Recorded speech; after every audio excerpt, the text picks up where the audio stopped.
سب برابر تھے. یہ سب برابر ہے کا جو فارمولہ ہے اس نے دین کو بہت نقصان پہنچایا.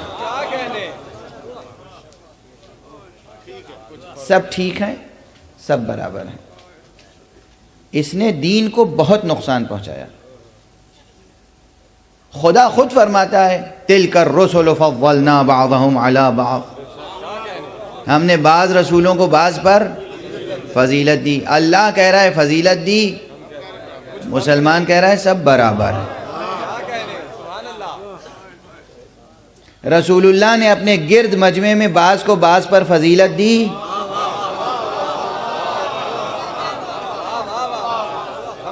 مسلمان کہہ رہا ہے سب برابر ہیں. اور جو بزرگوار، جو عالم، جو فقیہ، جو محدث یا محدث اس بات کا دعوے دار ہو کہ سب برابر ہیں، خود اس کی شان میں یہ گستاخی کر کے دیکھیے کیا آنکھیں لال پیلی ہوتی ہیں.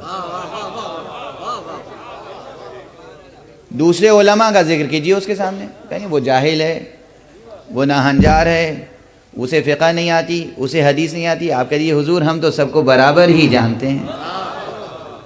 کہیں گے تم نے میری توہین کی، میں عالم، میں فقیہ، میں مجتہد، میں عارف باللہ، میں صوفی، میں سنت، دوسروں کو میرے برابر کر دیا. نہیں حضور آپ کے برابر تو ہم کسی کو نہیں کر سکتے، مگر رسول اللہ کے برابر سب کو کر دیں تو کوئی حرج نہیں ہے. دیکھیے یہ مجبوری ہوتی ہے کہ بات کسی بلند ترین افق سے ایک دم نیچے گر جاتی ہے، مجبوری ہوتی ہے.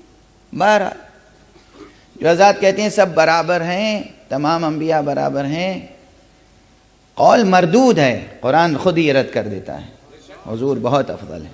بہرحال وہ حضرات کہتے ہیں کہ جناب ابراہیم کو بھی اللہ نے ملکوت سماوات و ارض کی سیر کرائی اور دکھایا، اپنی نشانیاں دکھائیں. جناب ادریس علی نبینا وعلیہ الصلاۃ والسلام کے لیے فرمایا گیا وَرَفَعْنَاهُ مَكَانًا عَلِيًّا، اور ہم نے ادریس کو بہت بلند مقام کی طرف رفعت دی. تو ان کا رسول کو بھی معراج ہوئی، اس میں کیا بات ہے؟ سبھی نبی کو اللہ جو ہے وہ بلاتا ہے. حضور فرق ہے، ابراہیم کی وہ منزل ہے کہ انہیں آیات سماوات دکھائی گئیں، اور مصطفیٰ کی وہ منزل ہے کہ انہیں آیات ذات دکھائی گئیں.